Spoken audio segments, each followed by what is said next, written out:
Our correspondent Guillaume Meyer is on the line now from Washington, D.C. for more on this. Guillaume, first of all, what kind of sanctions is the United States pushing for here?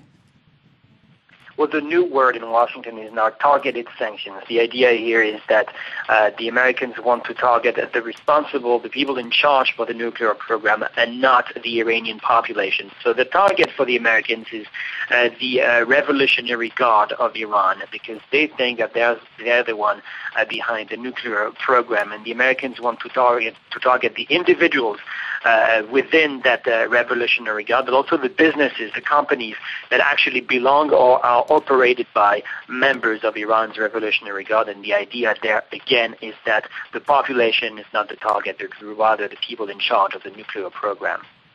Now, how confident are American officials that they will be able to convince other permanent members of the UN Security Council that sanctions are a good idea? France and the United Kingdom, they're already on board, but of course there's China and there's also Russia.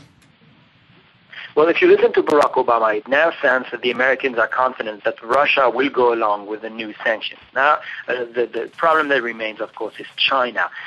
Now, the Americans are basically in the process of explaining to the Chinese that they think sanctions are important right now to convince Iran to stop its nuclear program. Hillary Clinton, the Secretary of State, is in fact explaining to the Chinese why she thinks that, for example, a nuclear Iran would be destabilizing the Middle East and would be bad for business in the region, and that, of course, would be bad for the Chinese as well. Another argument that's put on the table by the Americans is simply that if there is a nuclear Iran, there is a risk that the Israelis will strike Iran. How damaging will that be, again, for the world economy and more precisely for the prices of oil?